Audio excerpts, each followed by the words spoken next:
Jail में कैद औरत की एक सच्ची कहानी, जिसने बगैर किसी मर्द के 6 साल में 12 बच्चे पैदा किए, और वह हर साल 2 बच्चे कैसे पैदा करती। वजह जानकर आपकी तो चीखें निकल जाएंगी। मेरा नाम इंस्पेक्टर बख्तावर खां है। मेरी ड्यूटी उन दिनों अडाला जेल रावलपिंडी में लगी। वो मेरे ही जेल में कैदी औरत थी। वो बहुत गोरी थी।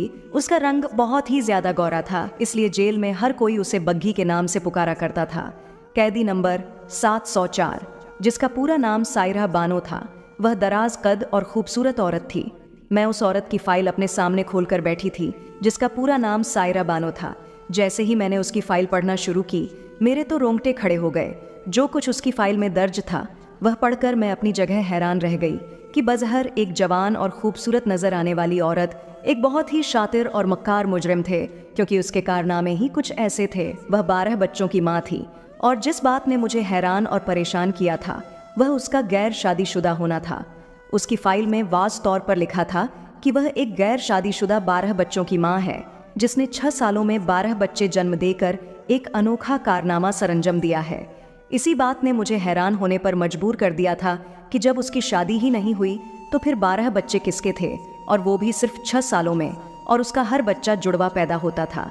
जिस जुर्म में वह सजा काट रही थी, वह भी इंतहा भयानक था। और इससे भी ज्यादा अजीब बात यह थी कि यह औरत पिछले 7 साल से इसी जेल में कैद थी, और यह जेल सिर्फ और सिर्फ औरतों का जेल था। यहाँ से किसी मर्द का कोई ताल्लुक नहीं था। यहाँ तक कि यहाँ मौजूद अमला भी औरतों पर ही मुश्तमिल था, और कोई नहीं जानता था कि सायरा उर्फ बग्घी ने यह 12 बच्चे बगैर मर्द के कैसे पैदा किए हैं।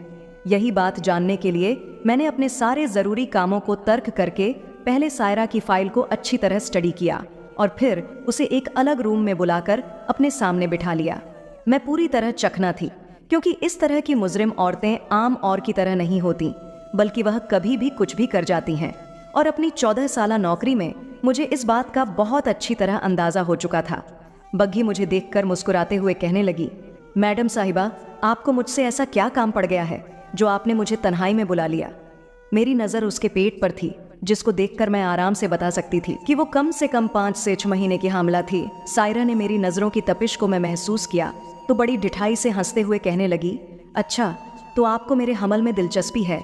इस अंधेरी कोठरी में उसकी हंसी मुझे बहुत भयानक मालूम हो रही थी। मैंने सख्ती से कहा कि मुझे ज्यादा कुछ नहीं जानना सिवाय इसके कि जब तुम शादीशुदा नहीं हो तो फिर तुमने 12 बच्चे कैसे पैदा कर लिए हैं, और वो भी इस काल कोठड़ी में रहते हुए, जहाँ किसी मर्द का तो दूर तक कोई नामो निशान नहीं। और अब जो बच्चे तुम्हारे पेट में हैं, उनका बाप कौन है? मेरे सवालों का जवाब देने की बजाय सायरा एक दफा फिर खुलकर हंसी थी। ऐसा लग रहा था जैसे उस पर हंसी का दौरा पड़ गया हो। मुझे मेरी साथी कांस्टेबल ने यहाँ आने से पहले ही खबरदार किया था कि सायरा एक पागल और नफ्सियाती खातून है, और जेल में हर कोई इससे दूर ही रहता है। यहाँ तक कि उसे एक अलहदा कोठड़ी में भी इसीलिए रखा जाता है कि वह किसी को कोई नुकसान ना पहुंचा दे। मुझसे पहले वाली जेलर का भी उसने बड़ी तरह से सिर फाड़ दिया था, जिस पर पूरे न टांके आए थे, और जैसा जुर्म करके वह यहाँ तक पहुंची थी, वो किसी भी हद तक जा सकती थी। काफी देर तक हंसते रहने के बाद जब उसकी हंसी रुकी और कोठड़ी में सन्नाटा छाया, तो मैंने इससे कहा कि तुम्हारी हंसी के दौरे मुझे मेरे सवालों से नहीं रोक सकते। मुझे सीधी तरह मेरे सवालों का जवाब दो। आखिर तुम हामला होते किस तरीके से हो, और तुम्हारे बच्चों का बाप कौन है? तुम किस तरह मर्दों के साथ ताल्लुक कायम करती हो? आखिर मुझे भी तो पता चले। जब मेरी सख्ती में कोई कमी ना हुई तो सायरा मेरे करीब आई और मेरे कान के करीब आहिस्ता से अपना मुंह करके धीमी आवाज में कहने लगी कि सच सच बताऊं, क्या तुम सच में यकीन कर लोगी मेरी बात का? मुझे वाकई वह कोई पागल औरत मालूम हुई थी। एक लम्हे के लिए तो मेरी रीढ़ की हड्डी में सनसनाहट उठी, क्योंकि वह मेरे हद से ज्यादा करीब थी, और जिसा आमद में मुझसे ज्यादा लंबी चौड़ी थी, और उसकी फाइल पर लिखे हुए उसके कारनामों ने मुझे पहले ही बहुत मेहतात कर दिया था। मैंने अपने आप पर काबू पाते हुए सख्ती से कहा कि हाँ, मैं सिर्फ और सिर्फ सच ही सुनना चाहती हूँ, क्योंकि झूठ से मुझे सख्त नफरत है, और अगर वह मुझे सच बताएगी तो मैं उसकी जान बख्श दूंगी, वरना उसे मेरे अताब का शिकार होने से कोई नहीं बचा सकेगा।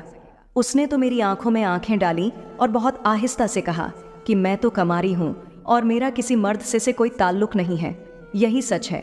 सायरा की बात सुनकर मुझे तो शदीद गुस्सा आ गया, क्योंकि मेरे सामने वो पूरे 5 माह की हामला खड़ी थी, और इस दफा भी उसके पेट में जुड़वा बच्चे थे। वो तो मेरे मुंह पर सच के नाम पर झूठ बोल रही थी।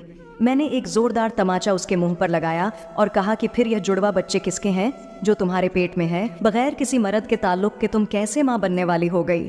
थप्पड़ खाते ही वह दोबारा जोर जोर से हंसने लगी और जब उसकी हंसी कुछ कम हुई तो कहने लगी, हाँ बिल्कुल, इसी तरह जैसे पहले मैंने 12 बच्चे पैदा किए हैं और अब फिर मैं बच्चे पैदा करने जा रही हूँ, वो भी बिना किसी मर्द के साथ ताल्लुक किए बगैर। अपनी बात मुकम्मल करने के बाद उस पर दोबारा हंसी का दौरा पड़ा था और मैं जानती थी कि यह औरत इतनी आसानी से कुछ भी बताने वाली नहीं थी। मुझे ऐसा लग रहा था कि जिस किसी मर्द के साथ इसके ताल्लुकात हैं वो भी बहुत मकार और पहुंची हुई चीज है जिसने इसको अच्छी तरह से समझा रखा है और यह पूरी तरह उस मर्द के कंट्रोल में है। मैं तो गुस्से के आलम में उसे कोठड़ी में छोड़कर बाहर निकल आई थी, जहां पर लेडी कांस्टेबल मरियम मेरा इंतजार कर रही थी। वह मुझे देखते ही कहने लगी, मैडम साहिबा, मैंने तो पहले ही कहा था कि इसके मुंह ना लगे। पता नहीं यह जादूगरनी है या फिर कोई बहुत ही मक्कार औरत, वल्लाह आलम पता नहीं ये कैसे प्रेग्नेंट हो जाती है, कोई भी नहीं जानता। जबकि यह तो अपनी कोठड़ी से बाहर कदम भी नहीं निकालती। इसे तो ज्यादातर यहीं अकेले बंद ही रखा जाता है, क्योंकि कब इसको दौरा पड़ जाए किसी को खबर नहीं होती। मैंने चलते हुए अपनी साथी कांस्टेबल से पूछा कि तुम यहाँ कितने अरसे से मौजूद हो। मेरी बात सुनकर उसने कुछ हिसाब लगाया और कहने लगी, मैडम जी, मैं तो पिछले 10 साल से यहीं पर मौजूद हूँ और जब से मैंने बग्घी को इसी तरह देखा है, मेरे सामने इसने 6 बच्चे पैदा किए हैं, लेकिन ना ही वो जेल से कभी बाहर गई है और ना ही इससे मिलने कोई आता है। फिर पता नहीं कैसे वह हामिया हो जाती है, कोई भी नहीं जानता। सायरा से होने वाली मुलाकात और कांस्टेबल मरियम की बातों ने मुझे बहुत सख्त परेशानी में मुब्तला दिया था, क्योंकि कोई तो ऐसी चीज थी, कोई तो ऐसा पॉइंट था जो मुझे नजरअंदाज हो रहा था, कुछ तो ऐसा था जो नजर नहीं आ रहा था। दरअसल पसे पुष्ट कोई बहुत बड़ी हकीकत पोशीदा थी जिसे कोई भी नहीं जानता था। वही सब जानने के लिए मुझे सायरा के माजी तक पहुंचना था। एक औरत होकर जो जुर्म उसने किया था वह कोई आम लड़की नहीं कर सकती थी और इसीलिए मैंने सायरा के माजी को खंगालने का फैसला किया था। लेकिन मैं ये नहीं जानती थी कि जब मैं उसके माजी तक पहुंचूंगी तो मेरे सामने एक चौंका देने वाला सच आएगा। सच्चाई तक पहुंचकर मेरे तो अपने होश ही उड़ गए थे। मैं एक जेलर थी और पिछले 14 साल से मैं अपनी ड्यूटी किया करती थी। मैंने अपने पूरे करियर में इस तरह की मुजरमा आज तक नहीं देखी थी। उस दिन मैं मामूल के मुताबिक सुबह सुबह अपने राउंड पर थी। मुझे उस जेल में आए ज्यादा दिन नहीं गुजरे थे। मेरी पोस्टिंग बस कुछ दिनों पहले हुई थी, इसीलिए मैं अभी यहाँ बहुत कम लोगों से वाकिफ थी। वरना मेरी यह आदत हुआ करती थी कि मैं एक एक कैदी पर नजर रखती थी और जेल के सभी मामलात से अच्छी तरह वाकिफ रहा करती थी। मेरी नौकरी ऐसी थी कि मैं बहुत ज्यादा सख्त मिजाज हो गई थी। मेरे अंदर से नरमी बिल्कुल खत्म हो गई थी, क्योंकि जिन औरतों से मेरा राह वास्ता पड़ता था वह सब की सब बहुत शातिर और सजा याफ्ता हुआ करती थी। उनके अंदर माँ बहन बेटी जैसे कोई जज्बात मैंने कभी नहीं देखे थे।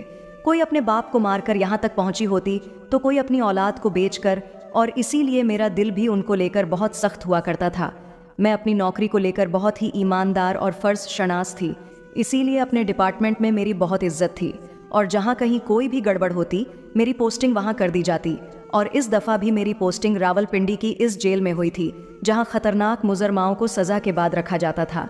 इस जेल की बिल्डिंग बहुत ही ज़्यादा बड़ी थी और आज मैं पहली दफ़ा इस हिस्से में आई थी जहाँ उम्र कैद की मुजरमाओं को रखा गया था। इस हिस्से में ज़्यादातर बड़ी उम्र की औरतें मौजूद थीं जिनके चेहरों पर सफाकियाँ साफ दिखाई दे रही थीं। मैंने अभी तक इस जेल की मुजरमाओं की फाइलें चेक नहीं की थीं, इसीलिए मुझे किसी के जुर्म के बारे में कुछ ज़्यादा खबर नहीं थी। मैं सभी पर अपनी गहरी नज़र डाल रही थी कि तभी मेरी नज़र एक ऐसी मुजरिम पर पड़ी जिसका पेट हद से ज़्यादा बड़ा हुआ था और यह देखकर मैं हैरान रह गई। मैंने अपने पीछे आने वाली कांस्टेबल से पूछा कि इस औरत को क्या हुआ है, तो उसने बताया कि ये उम्मीद से है। इतना तो मैं भी जान गई थी कि वो हामिया है, लेकिन इस हालत में वो जेल के इस हिस्से में क्यों मौजूद थी, ये बात मेरे लिए हैरान कुन थी। वह कोई 30 से 32 साल की खूबसूरत और हसीन औरत थी जिसके चेहरे पर जख्म के निशानात बता रहे थे कि वह कोई बड़ा गुनाह करके यहाँ तक पहुँची है, जिसके निशान आज भी उसके चेहरे पर वाज़े हैं। अमूमन मैं पहले ही नज़र में मुजरिमों को अच्छी तरह जान लिया करती थी, लेकिन कभी कभी कुछ चेहरे पहली नज़र में समझ नहीं आते थे और इस औरत का चेहरा भी ऐसा ही था। मुझे लगा कि शायद वह कुछ दिनों पहले ही यहाँ आई है। यही सोचकर मैंने उससे पूछा कि तुम्हें यहाँ आए कितने रोज़ हो गए हैं और कौन सा जुर्म करके यहाँ पहुँची हो। कम से कम अपने पेट में पलने वाले बच्चे का ही ख्याल कर लेती।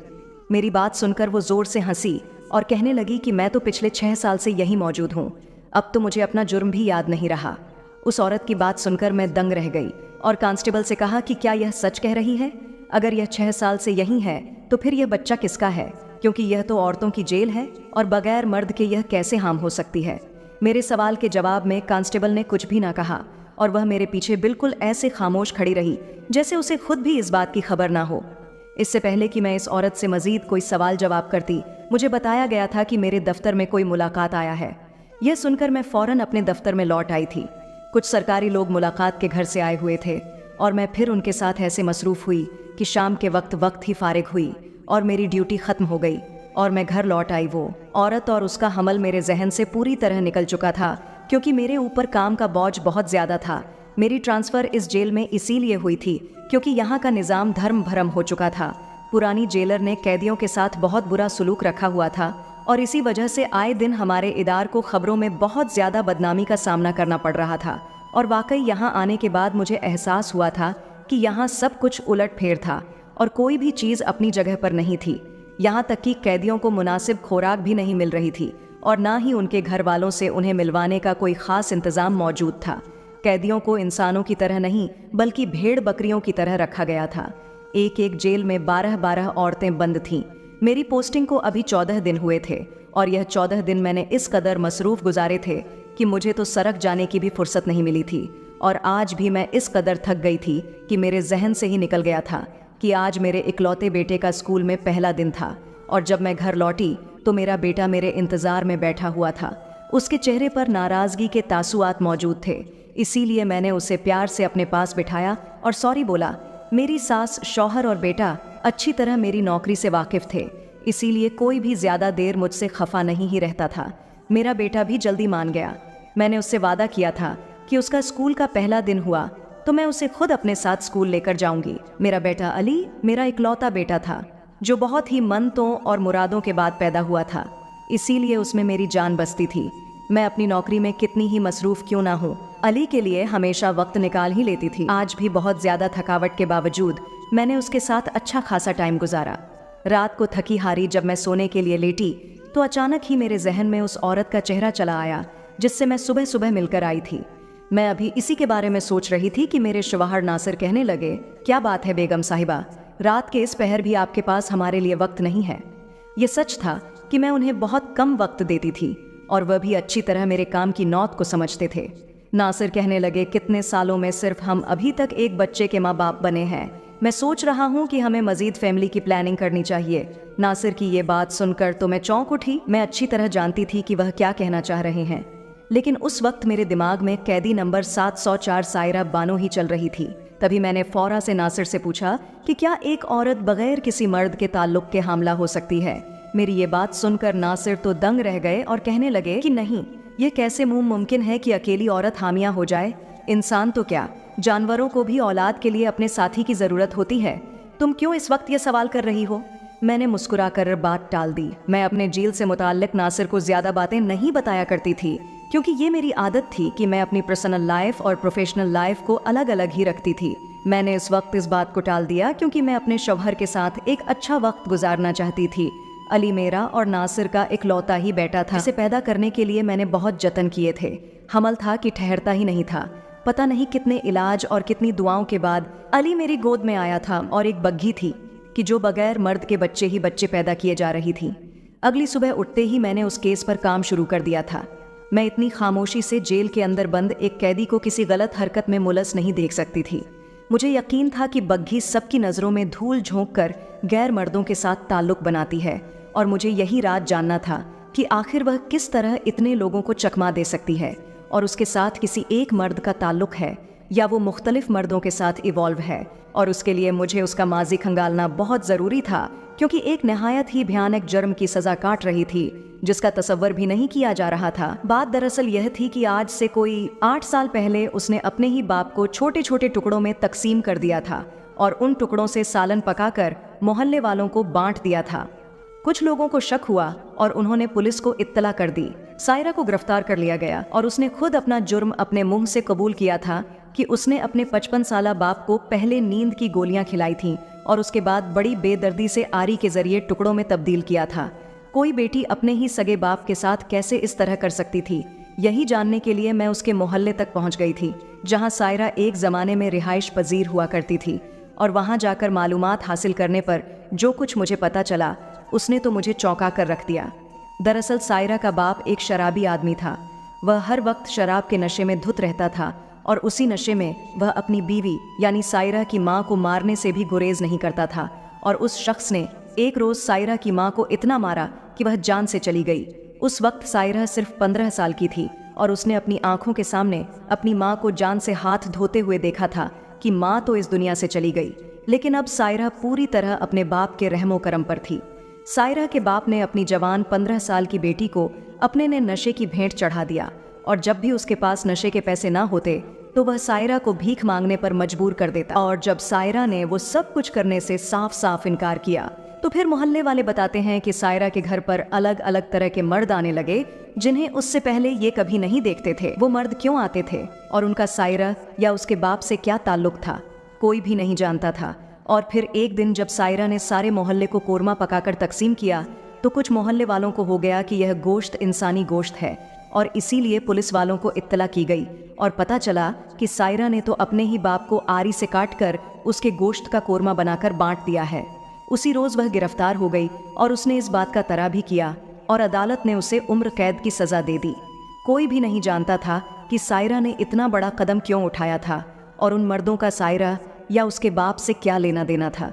सायरा ने कैसे अपने बाप को काटा था, एक 1617 साल की लड़की कैसे सफा की इंतहा को छू गई थी।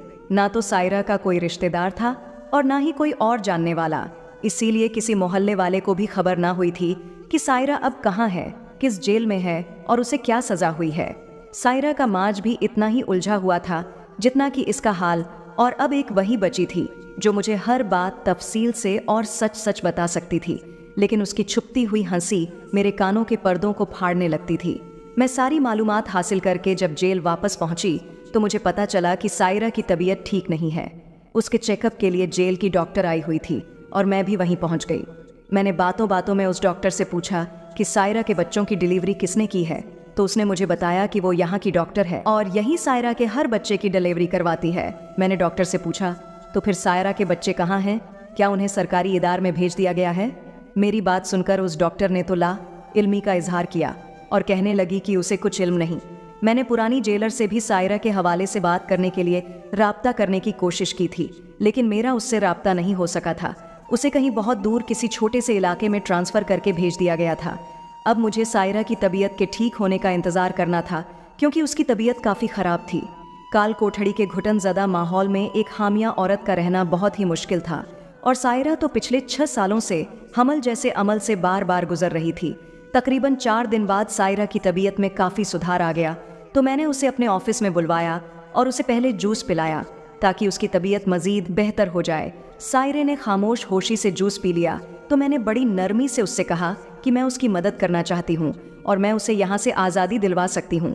अगर वह मुझे अपने बारे में हर बात सच सच बता दे तो मैं उसकी सज़ा में बहुत हद तक कमी भी करवा सकती हूँ।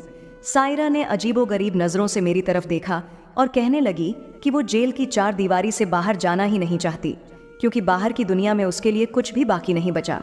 मैंने मुस्कुराकर सायरा से कहा कि उसके बच्चे उसके मुंतज़ होंगे और जिन बच्चों को वो जन्म देने वाली है वो उन बच्चों के साथ अपनी बहुत अच्छी ज़िंदगी गुजार सकती है, और इन बच्चों का कोई ना कोई बाप भी होगा जो उसे एक बेहतर ज़िंदगी दे सकता है। ऐसी ज़िंदगी इन बच्चों को जेल में तो हरगिज़ नहीं मिल सकती। सायरा ने आंसू से भरी हुई आंखों से मेरी तरफ देखा और कहने लगी कि आपको मेरी बात पर यकीन क्यों नहीं आता? मेरे बच्चों का कोई बाप नहीं है, मैं किसी को नहीं जानती, और मुझे तो यह भी नहीं पता कि मेरे बच्चे कहाँ हैं, किस हाल में हैं। ना ही मुझे इल्म है कि मैं हाम किस तरह होती हूँ। बस मुझे इतनी खबर है कि मेरे बच्चों को मुझसे जुदा कर दिया जाता है और मैं अपने हर बच्चे की याद में तड़पती रहती हूँ। आज सायरा पहले की तरह हंस नहीं रही थी, बल्कि शायद बीमारी के असर ने उसे दुखी कर दिया था। आज तो वह बहुत ज़्यादा दुखी और अलग ही नज़र आ रही थी। उसकी बात पर मैं वाकई हैरान हो गई थी, क्योंकि उसका लहजा मुझे उसकी बात पर यकीन करने पर मजबूर कर रहा था। मैंने जब उससे दोबारा पूछा कि क्या तुम सच में नहीं जानती हो कि तुम हामिया कैसे होती हो, तो उसने तो साफ साफ इनकार कर दिया। उसकी आंखों से लगातार आंसू गिर रहे थे और वो अपने माज की सारी दास्तान मुझे सुना रही थी, जिसे सुनकर मेरे भी आंसू बहने लगे थे। मैं लाख सख्त मिजाज सही, लेकिन एक इंसान तो थी ही, और उसकी दास्तान ने मेरे रोंगटे खड़े कर दिए थे। सायरा ने मुझे बताया कि उसके बाप ने अपने नशे की लत को पूरा करने के लिए उसे फरोख्त करना शुरू कर दिया था, और वह अपने घर की 4 दीवारी में ही हर रोज पमाल होने लगी थी। और तो और उसका बाप खुद अपनी ही सगी बेटी को पामा करने लगा, और जब जुल्म और सितम हद से बढ़ा तो उसने तंग आकर अपने बाप को बुरी तरह कत्ल कर दिया। उसे अपने की पर कोई पछतावा नहीं था, क्योंकि उसने अपने बाप के जिस्म के जितने टुकड़े किए थे उससे कहीं ज्यादा जख्म उसके बाप की वजह से उसे मिले थे। वह चुपचाप सजा काटने के लिए जेल चली आई थी, लेकिन यहाँ आने के कोई 7-8 माह बाद उसे पता चला कि वह तो हामिया है। वह अच्छी तरह जानती थी कि यह हमल उसे जेल में आने के बाद ही जहरा है, और यह बच्चा किसका था, उसके शिकम में कब आया, उसे कुछ मालूम नहीं था। और फिर उसने यके बाद दीगर 12 बच्चों को इसी तरह जन्म दिया, और एक दफा फिर अब वह हामिया थी। उसके हिस्से की कहानी सुनकर मुझे इतना तो समझ आ गया था कि वह एक बेकसूर लड़की है, लेकिन फिर कसूर किसका था, यही बात जानने के लिए जब मैंने जेल में अच्छी तरह इन्वेस्टिगेशन शुरू की और डिटेल से अपने मुलाजमीन से पूछगिछ की, तो एक ऐसा भयानक सच मेरे सामने आया कि मेरी तो जान ही निकल गई। मुझसे पहले जो जेलर यहाँ मौजूद थी वह यहाँ की डॉक्टर के साथ मिली हुई थी, और हर महीने कैदियों का जो चेकअप होता था, इसी दौरान वो गैर मर्दों को खफिया तरीके से जेल के उस अस्पताल वाले कमरे में लाया करती थी। ज्यादातर मर्द बे औलाद होते थे और औलाद की वजह से बहुत सारे पैसे देने को तैयार हो जाते थे। वो जेलर बहुत लालची होते थी और सायरा बहुत खूबसूरत थी, इसीलिए वो चेकअप के बहाने सायरा को बेहोशी का इंजेक्शन लगा देते थे और गैर मर्दों को बुलाकर उसके साथ ताल्लुकात कायम करवाती थी, जिसके बारे में सायरा को इल्म ही नहीं होता था, और इससे बच्चे पैदा करवा के उन्हें आगे फरोख्त कर दिया करती थी। वह जेलर इसी तरह की सरगर्मियां में मुलस थी, और वह अच्छी तरह जानती थी कि कौन कौन सी कैदियों से मुलाकात के लिए उनके घर वाले नहीं आते थे। वह सिर्फ उन्हीं कैदी औरतों को अपने गंदे मकसद के लिए इस्तेमाल करती, और वह गलत काम करके पैसा बनाती थी। बग्घी वाकई मजलूम थी, और उसके किसी मर्द के साथ कोई ताल्लुकात नहीं थे। वह खुद भी नहीं जानती थी कि वह कैसे इतने बच्चों की मां बन गई। मैंने तो उस जेलर के खिलाफ आगे कंप्लेंट फॉरवर्ड कर दी और बग्घी की सजा को भी कम करवा दिया। अब कुछ दिन बाकी है और फिर उसके बाद वह आज़ाद हो जाएगी। मैंने उसे यकीन दिलाया है कि मैं उसे अपने घर में रख लूंगी और उसे एक अच्छी जिंदगी दूंगी। वह मेरे घर रह कहकर मेरे लिए इज्जत के साथ कामकाज कर सकती है। यह सुनकर वह बहुत ज्यादा खुश हो गई थी, और अब जो बच्चे उसके यहाँ पैदा होने वाले थे उन पर भी बग्घी का ही हक था। मैं अब उसको बच्चों से जुदा नहीं कर सकती थी। क्या आप लोगों को लगता है कि मुझसे पहले वाली जेलर को उसके इस भयानक जुर्म पर कोई सजा होगी, या फिर वह अपनी वर्दी की वजह से कानून की गिरफ्त से बच जाएगी? वैसे तो ये मैं जानती हूँ कि हमारे यहाँ पर पावरफुल लोगों का कोई कुछ नहीं बिगाड़ सकता, और वो जेलर भी ऐसे ही आज़ाद घूमती रहेगी। उसका कोई कुछ नहीं बिगाड़ सकेगा, क्योंकि ये हमारे उदारों की कमजोरी है। इसीलिए आए दिन इस तरह के वाकयात जन्म लेते हैं। यहाँ तक कि औरतें जेलों में कैदों में भी अब महफूज नहीं रही। अल्लाह पाक हमारी बहन बेटियों की इज्जतों को अपने हिफ्ज ओ अमान में रखे और ऐसे वाकयात से बचाए। दोस्तों, अपनी राय का इजहार कमेंट बॉक्स में ज़रूर कीजिएगा। वीडियो को शेयर और चैनल को सब्सक्राइब करना भी मत भूलिएगा।